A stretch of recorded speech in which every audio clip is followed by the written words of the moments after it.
उसका प्रमाण यही होगा कि उसमें अहंकार नहीं होगा। आप कहेंगे कौन प्रमाण है?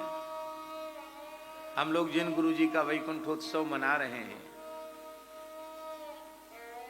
गुरुजी में कैसा वैदुष्य था और कैसी साधुता थी। महाराज जी, वर्तमान समय में 5 वर्ष के बालक में वैसी निर्मलता शायद कठिन है, पर उससे भी अधिक बालवत निर्मलता पूज्य गुरुजी में थी। ठाकुर जी ने तो खूब अनुभव किया ही है। आज पूरे संसार को ठाकुर जी जैसी दिव्य विभूति जो मिली है, पूरे संसार में सर्वत्र प्राचीन परंपरा से ग्रंथ का आदर करते हुए जो कथा कह रहे हैं, ये गुरु जी का अनुग्रह। और महाराज जी, इंद्रेशी सबको कथा सुना रहे हैं, तो ये भी अति व्यस्त हैं, व्यस्त नहीं।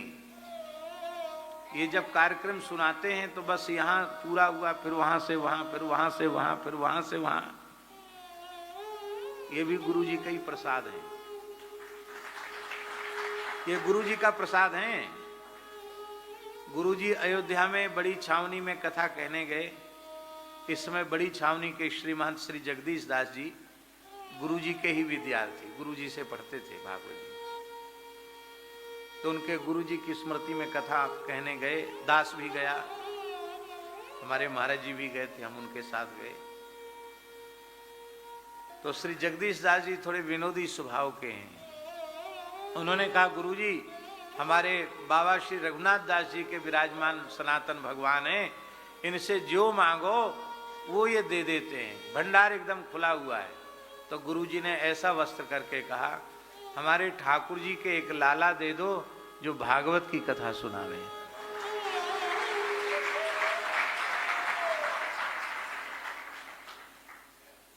और इनके जन्म के आरंभ के बहुत समय तक तो ठाकुर जी को भी पता नहीं था कि ये कथा सुनाएंगे। आपको पता था? इंद्रेश जी की मां को भी पता नहीं था, लेकिन वो तो गुरु जी ने सनातन भगवान से मांगा था कि भागवत सेवा करने वाला एक बालक हमारे ठाकुर जी को दो। तो ठाकुर जी ने दिया और गुरु जी की गोद में खेलने का सौभाग्य भी इनको प्राप्त हुआ। तो कहने का आशय यह है, ये प्रसाद से प्राप्त ज्ञान है, चाहे ठाकुर जी में हो या श्री इंद्रेश जी में हो। तो नवनिबसन नम्रता वस्त्र है। महाराज जी, ये वस्त्र इसीलिए शोभा वर्धन करता है कि जहां से जैसे मोड़ो वैसे मुड़ जाता है। ये कड़क हो, लक्कड़ जैसा हो, लोहे जैसा हो, तो शरीर की क्या दशा करेगा? चाहे पगड़ी बना लो, चाहे पटका बना लो, चाहे फाड़ के 4 अंगुल की लंगोटी बना लो, जैसा चाहो वैसा उपयोग कर लो। ये नम्र है, इसलिए लज्जा की रक्षा करता है, इसलिए शोभा का वर्धन करता है, इसलिए शीत की और आतप की दोनों की निवृत्ति करता है, क्योंकि ये नम्र है।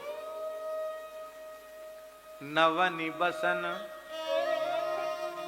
अब भक्ति महारानी की साड़ी अर्पित हो गई,